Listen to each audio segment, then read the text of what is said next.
It started with a soft thump in the night. I brushed it off as a raccoon rummaging through trash cans again. But the next morning, I found my mailbox knocked over like a drunk at last call, bent, crooked, hanging on by a rusty bolt. Weird, but maybe just a delivery truck misjudging the curb. I put it back up, hammered it in, and got on with my life. 2 days later, it was hit again. This time, the whole post was ripped out like someone had backed over it on purpose. That's when I started paying attention. Every other night, same deal, mailbox flattened.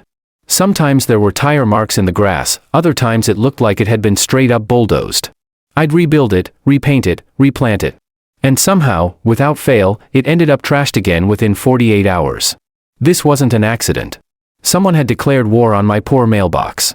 I even tried staying up with a flashlight and a bag of jerky like some suburban raccoon hunter, but whoever was doing it had perfect timing. I was either asleep, in the shower, or just gone long enough for them to strike. I asked neighbors. Nobody saw anything.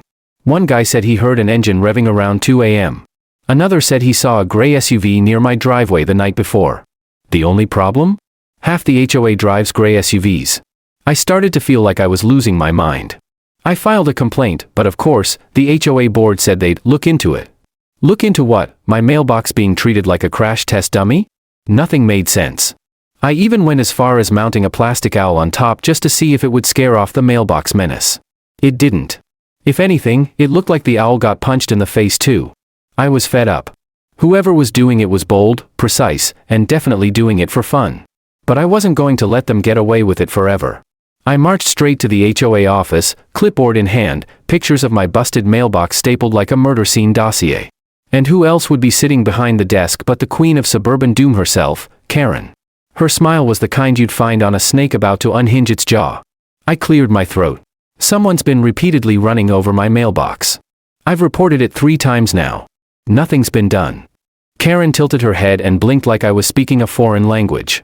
Oh, your mailbox, she said slowly, like the concept of mail was new to her. Yes, the one planted directly in front of my home.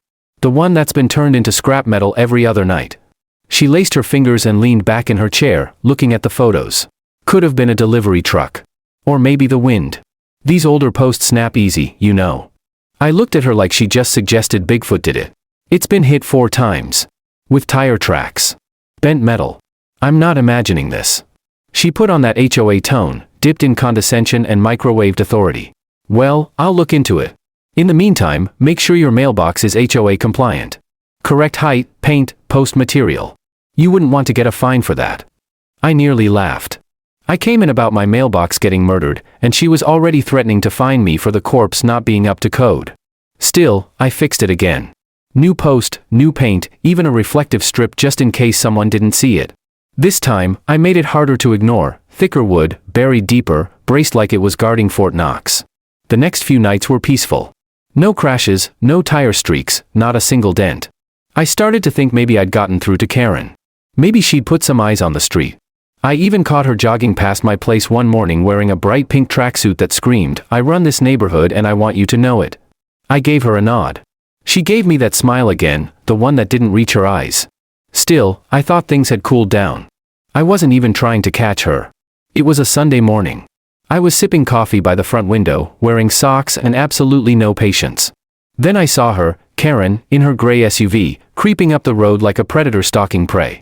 She slowed down by my yard, looked around, and then, bam, she punched the gas and flattened my newly built mailbox like she was reenacting a scene from Fast and Furious, Suburban Vengeance. My jaw hit the floor. She backed up, rolled over it again just for extra insult, then parked her car like nothing happened. No shame, no hesitation, just pure HOA-grade evil. I sprinted outside, mug still in hand, and shouted, "Karen, what the hell was that?"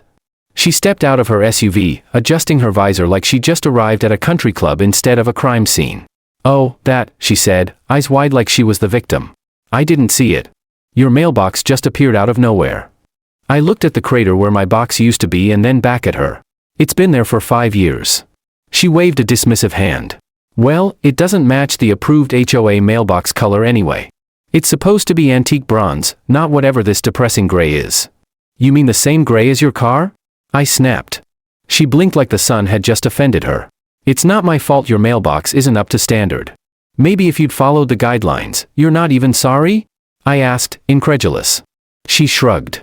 I'm the HOA president. Technically, you're lucky I haven't issued a fine.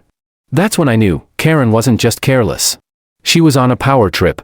She thought the HOA badge gave her immunity, that she could bulldoze anything she didn't like and walk away grinning.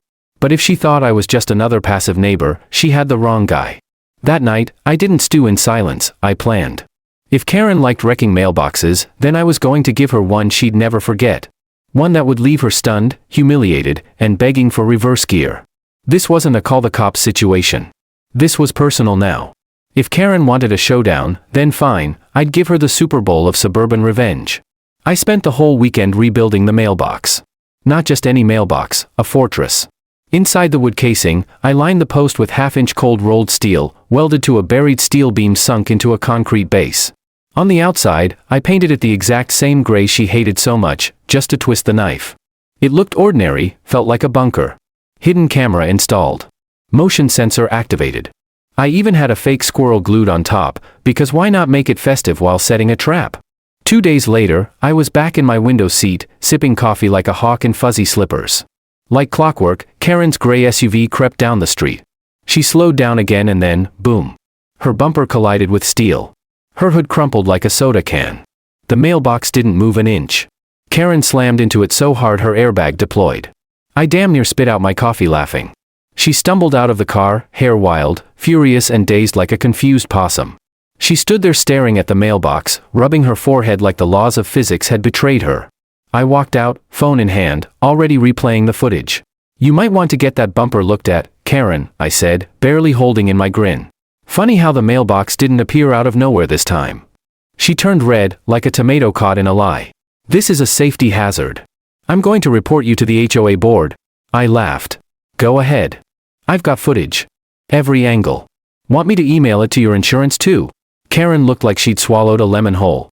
She stormed off to her half-crushed car and peeled away, dragging her dignity behind her like a busted muffler. As for my mailbox? Still standing. Not a dent. Built like justice.